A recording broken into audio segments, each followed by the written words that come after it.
Hello बच्चों, कैसे हों? स्वस्थ होंगे, प्रसन्नचित होंगे और अपनी पढ़ाई के अंदर व्यस्त होंगे। इसी आशा और उम्मीद के साथ मैं विष्णु सोनी ऑनलाइन इस प्लेटफॉर्म पर आपका वेलकम करता हूं।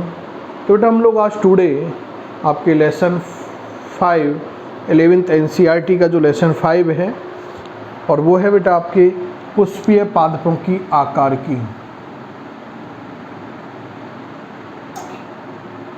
पुष्पीय पादपों की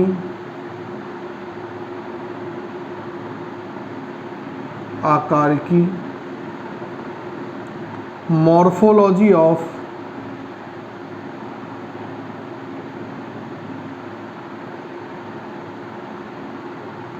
flowering plants. Morphology of flowering plant, ये हम लोग बेटा पार्ट स्टार्ट कर रहे हैं। क्लियर? और इस मॉर्फोलॉजी ऑफ फ्लावरिंग प्लांट के अंदर मैं बेटा बात करता हूँ आपसे कि सबसे पहले फर्स्ट ऑफ ऑल हम लोग इसके अंदर क्या देखना चाहते हैं। वो हमारे पास इस चैप्टर के अंदर 2 कंसेप्ट लिखी हुई हैं। एक कंसेप्ट तो हमारे पास बेटा क्या है, पुष्पीय पादप है, फ्लावरिंग प्लांट है। इसका मतलब ऐसे पादप होते हैं। पुष्पीय पादप का मतलब क्या होता है? पहला कंसेप्ट तो क्या है कि ये पुष्पीय पादप क्या होंगे। तो ऐसे पादप जिनके अंदर क्या होते हैं, पुष्प होते हैं या पुष्प आते हैं, या ऐसे पादप जो पुष्प धारण किए हुए होते हैं, उन पादपों को पुष्पीय पादप कहा जाता है, फ्लावरिंग प्लांट्स कहा जाता है। क्लियर? तो ऐसे पादप जिनके अंदर पुष्प विकसित होते हैं, पुष्प पाए जाते हैं, पुष्प को वो धारण किए हुए होते हैं, किसी भी रूप में आप लोग नोट कर सकते हो, वो क्या कहलाते हैं? पुष्पीय पादप कहलाते हैं, फ्लावरिंग प्लांट कहलाते हैं। क्लियर? आगे हम लोग बेटा डिस्कस कर रहे हैं इसके अंदर कि ऐसे कौन से पादप हैं पुष्पीय पादप। तो एक तो ये बेटा स्पर्मेटोफाइटा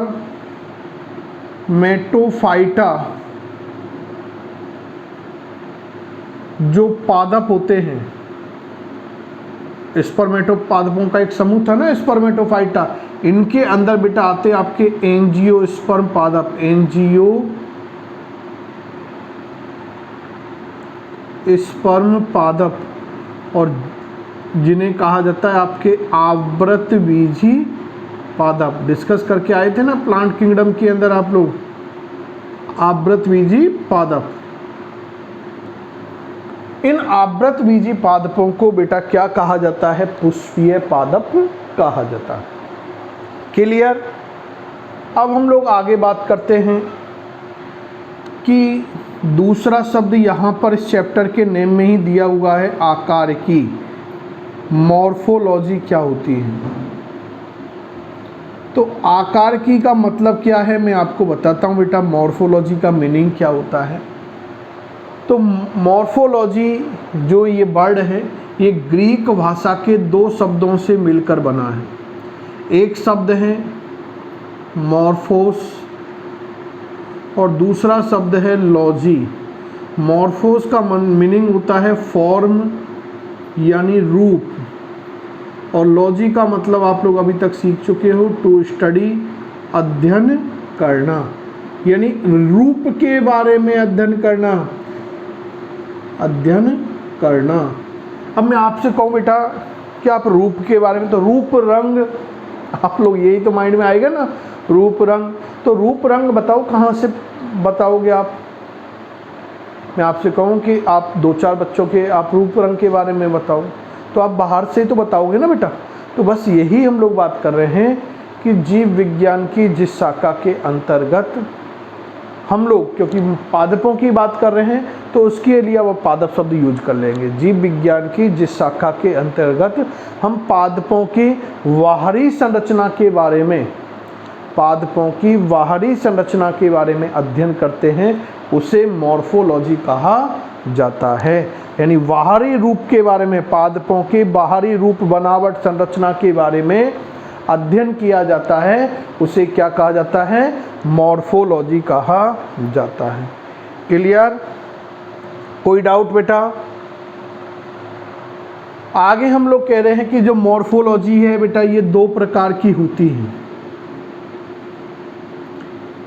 एक होती है आपके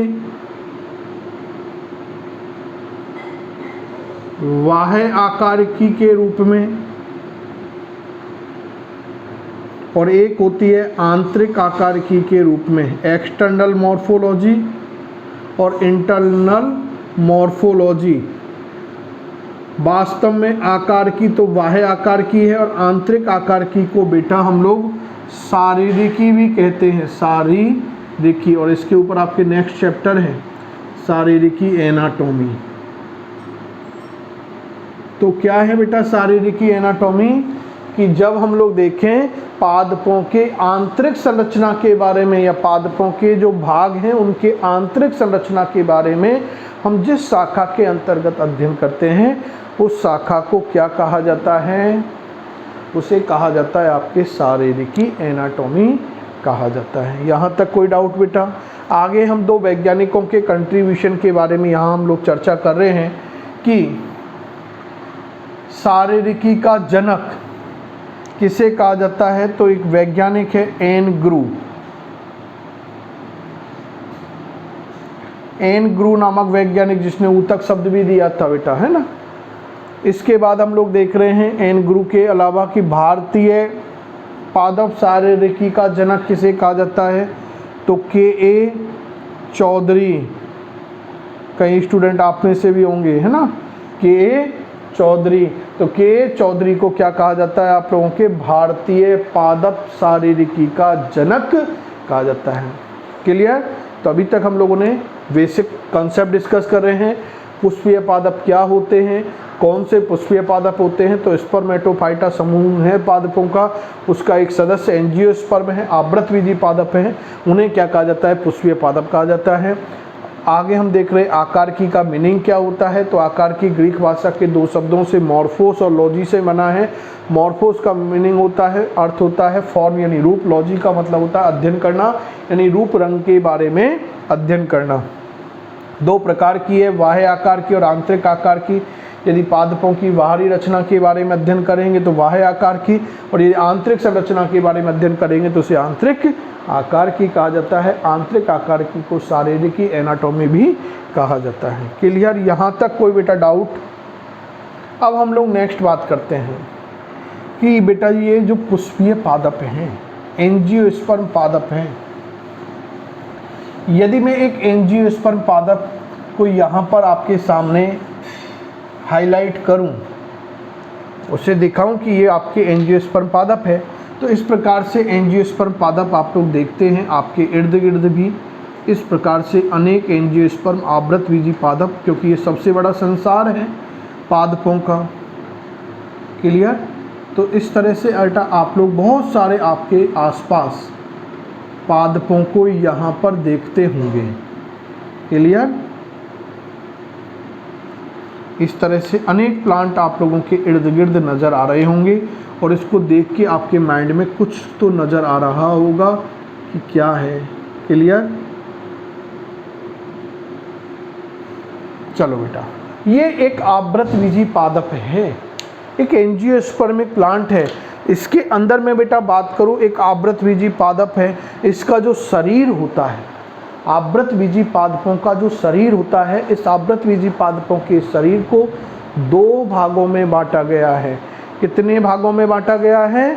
दो भागों के अंदर बांटा गया है। पहला भाग में यदि बात करूं बेटा, तो एक तो पादप का वह भाग है जो मृदा के अंदर विकसित होता है, भूमि के अंदर की ओर वृद्धि करता है, ये भाग है। और एक पादप का वह भाग है जो भूमि से ऊपर की ओर वृद्धि करता है। तो पादप का वह भाग जो भूमि से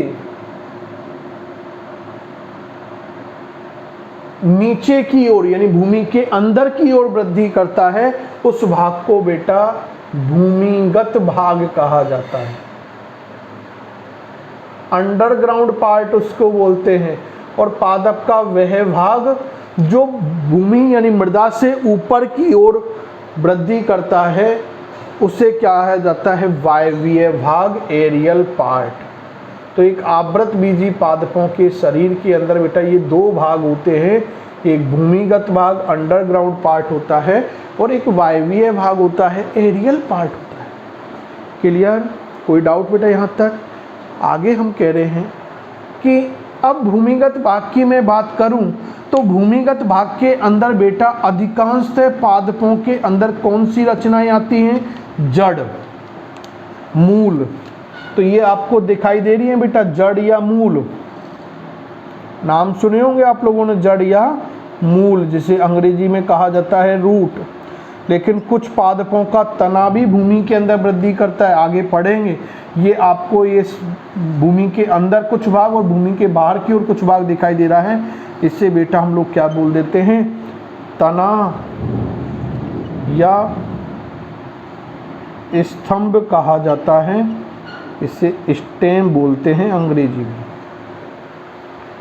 कोई डाउट? आगे आपको बेटा इस मुख्य जो स्तंभ है, तने वाला भाग है, इस तने वाले भाग पर कुछ बेटा ये शाखाएं दिखाई दे रही है ना, पार्श्व, ये जो वृद्धियां आपको नजर आ रही हैं, इन्हें बेटा कहा जाता है आपके शाखाएं, ब्रांचेज बोलते हैं इन्हें। क्लियर? अब हम लोग देख रहे हैं तने पर या मुख्य स्तंभ पर वह स्थान जहां से शाखाएं निकलती हैं, जैसे ये शाखाएं निकल रही हैं, इसे क्या कहा जाता है?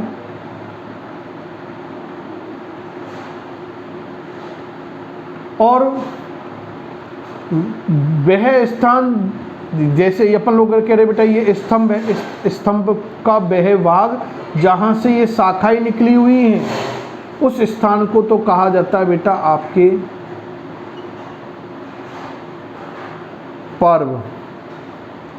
और दो पर्वों के मध्य का जो स्थान है ये आपको दिख रहा है, इसे कहा जाता है बेटा आप लोगों के पर्व संधि। नोड और इंटर नोड रीजन इन्हें कहा जाता है। क्लियर? आगे हम डिस्कस कर रहे हैं कि इन शाखाओं के ऊपर बेटा, जो मैंने ये रेड कलर से आपको दिखाई है, तो इन शाखाओं के ऊपर बेटा क्या उत्पन्न होती हैं? लगी हुई रहती हैं, व्यवस्थित होती हैं, पत्तियां लगी हुई रहती हैं, लीव्स यहाँ पर लगी हुई रहती हैं। क्लियर? और पुष्पीय पादपों की बात कर रहे हैं तो फिर हम देखते हैं कि इस पादप शरीर के ऊपर हमें अनेक लैंगिक जनन अंग के रूप में पुष्प यहाँ पर परिवर्धित होते हुए दिखाई देते हैं, फ्लावर हमें यहाँ पर लगे हुए दिखाई देते हैं। इस प्रकार से यदि मैं बेटा बात करूँ तो ये एक आवृत बीजी पादपों का एक शरीर है, जिसमें दो भाग होते हैं, एक भूमिगत भाग होता है और एक वायवीय भाग होता है। ये आपके कौन सा भाग है? भूमिगत भाग है नंबर 1। और ये संपूर्ण भाग कौन सा है बेटा? आपके वायवीय भाग है, जिसको मैंने 2 नंबर से यहाँ पर हाईलाइट किया हुआ है। भूमिगत भाग के अंदर कौन कौन सी रचनाएं आती हैं? तो मुख्यतः जड़ और कुछ पादपों के अंदर हम तने की बात कर सकते हैं बेटा, तने। लेकिन वायवीय भाग के अंदर तना आता है, शाखाएं आती हैं,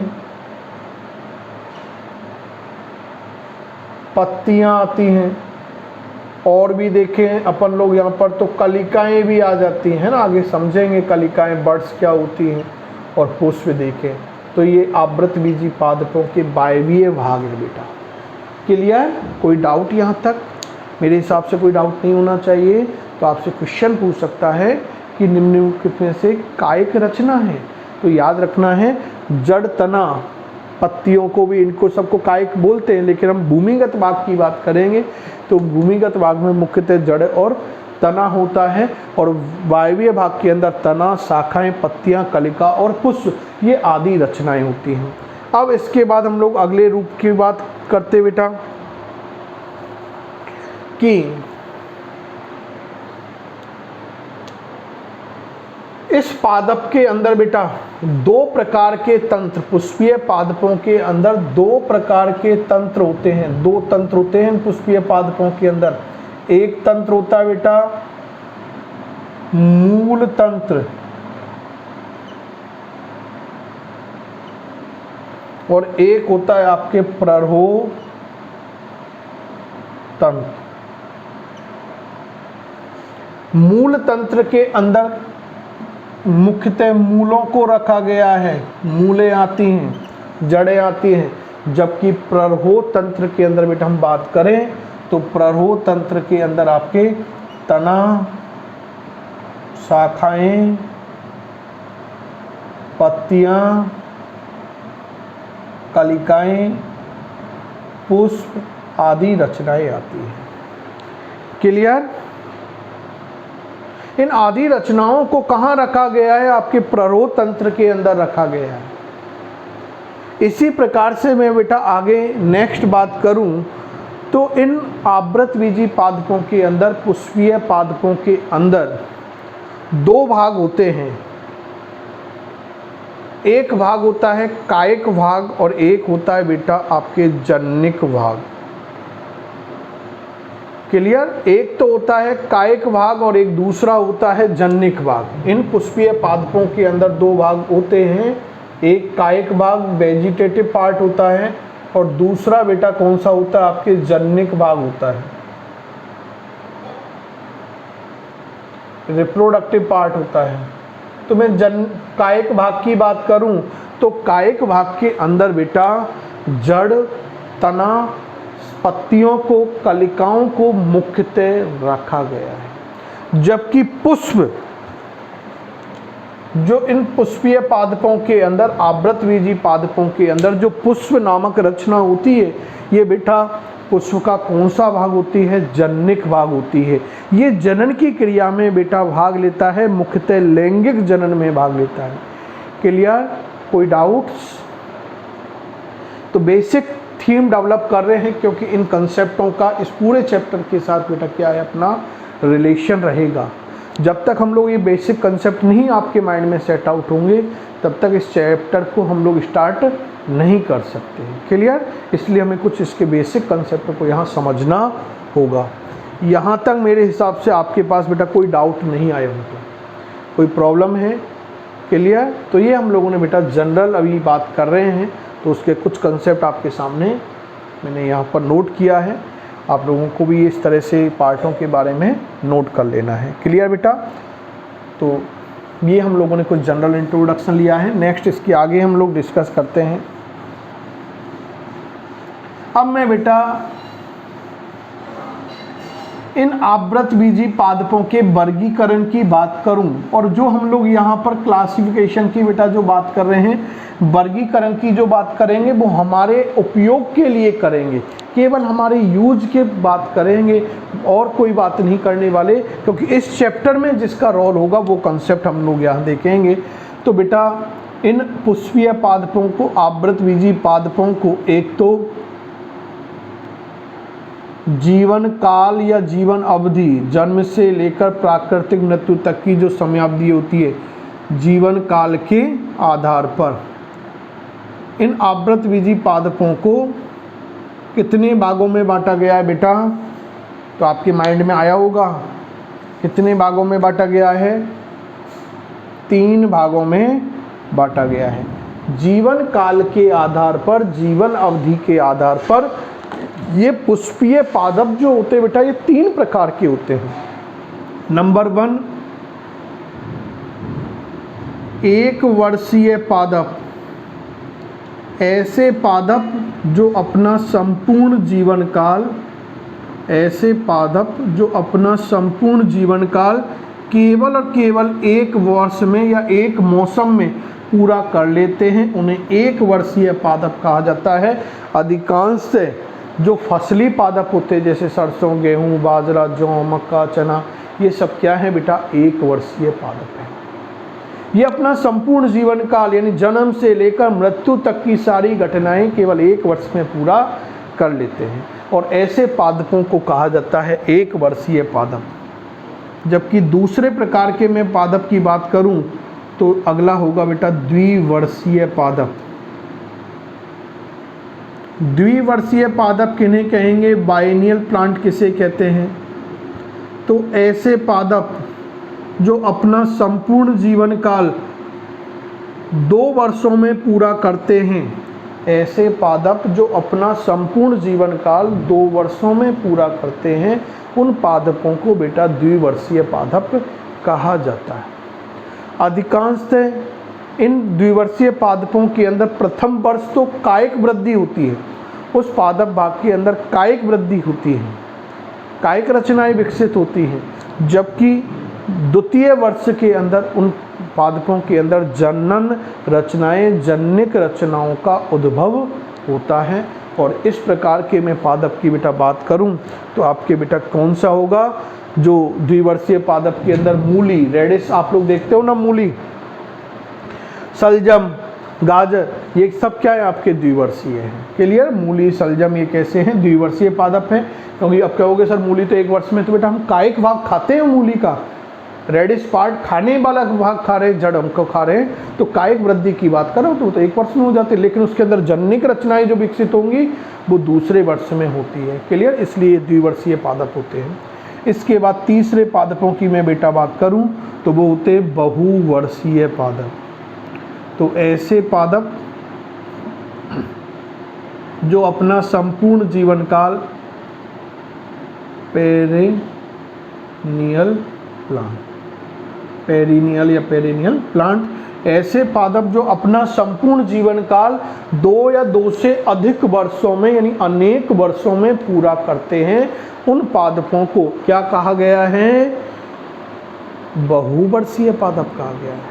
क्लियर? और अधिकांश बेटा जो काष्ठीय पादप अपन लोग देखते हैं ना, नीम का, बबूल का, पीपल का, आम का, खजूर का, ये सब क्या है बेटा आपके बहुवर्षीय पादप है। क्लियर? कोई डाउट? तो इस तरह से जीवन अवधि के आधार पर हम लोगों ने पादपों के वर्गीकरण की बात की है। इसी प्रकार से मैं बेटा अगली बात करता हूं बी, वो है स्वभाव या प्रकृति के आधार पर, नेचर के आधार पर, स्वभाव या प्रकृति के आधार पर मैं बात करूं तो स्वभाव या प्रकृति के आधार पर इन आवृतबीजी पादपों को बेटा कितने भागों में बांटा गया है? 3 भागों में बांटा गया है। पहला है शाकीय पादप,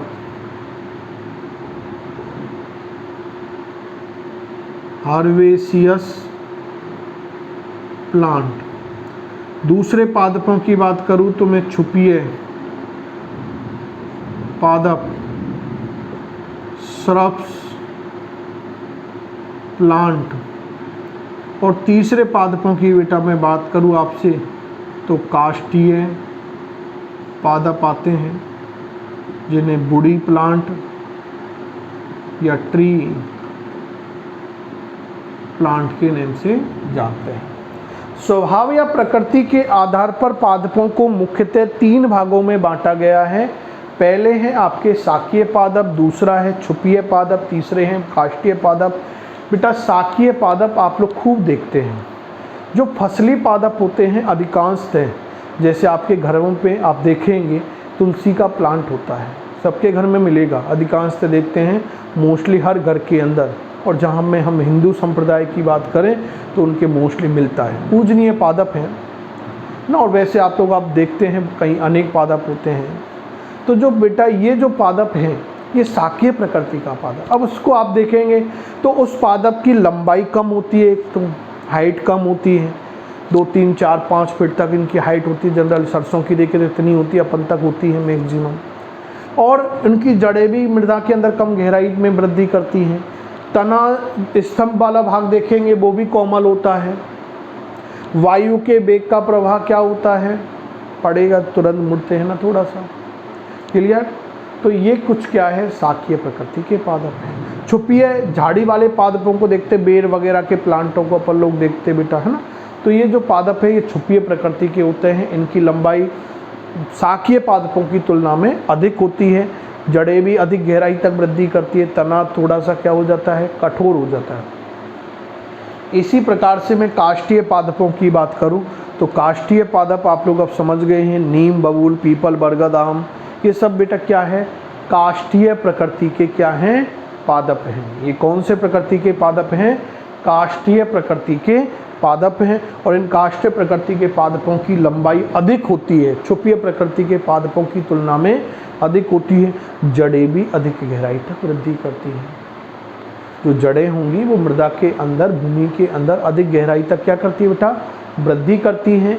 नेक्स्ट में बेटा डिस्कस करूं आपसे बात, तो इनका जो तना होगा, प्ररोह होता है, स्तंभ वाला भाग होता है, ये भी तुलनात्मक रूप से कैसा होता है, कठोर होता है, काष्ठीय प्रकृति का होता है। वायु के वेग का सामान्य प्रभाव बहुत कम पड़ता है। ऐसी कुछ विशेष घटनाएं इनके अंदर हम देखते हैं, विशेष लक्षण देखते हैं। तो ये बेटा प्रकृति या स्वभाव के आधार पर भी हम इन पादपों को इन समूहों के अंदर क्या कर सकते हैं, विभेदित कर सकते हैं। क्लियर? तो इस तरह से बेटा हम लोगों ने कुछ जनरल इंट्रोडक्शन ले रहे हैं इस चैप्टर के लिए। आगे हम लोग देखेंगे इस चैप्टर के अंदर हमें पढ़ना क्या है, तो वही पढ़ना है जो हम अभी तक डिस्कस करके आए हैं।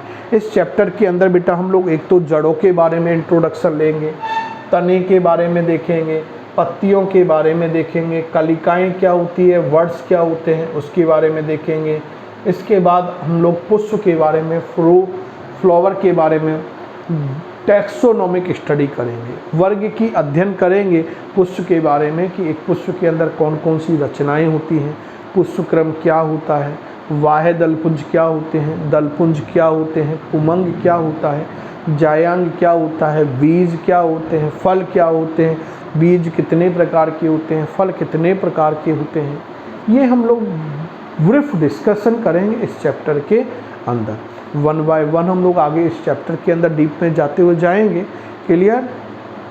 तो हम लोग बेटा अभी तक इस चैप्टर की बेसिक जानकारी ले रहे हैं, तो आपके माइंड में बहुत कुछ कंसेप्ट यहाँ तक पहुँचा होगा। क्लियर? कि पुष्पीय पादप क्या होते हैं, आकार की का मीनिंग क्या होता है, भूमिगत भाग कौन से होंगे, वायवीय भाग कौन से होंगे, कायिक भाग कौन सा होगा, जनिक भाग कौन सा होता है, मूल तंत्र क्या होता है, प्ररोह तंत्र क्या होता है। क्लियर? शाकीय क्या होते हैं, क्षुपीय क्या होते हैं, एक वर्षीय क्या है, बहुवर्षीय क्या है, द्विवर्षीय क्या है। क्योंकि जब हम लोग बेटा मॉर्फोलॉजी डिस्कस कर रहे होंगे तो ये टर्में वहाँ पर मेंशन हो रही होंगी, तो जो मेंशन हो रही होंगी तो वहाँ कोई डाउट नहीं आने चाहिए। क्लियर?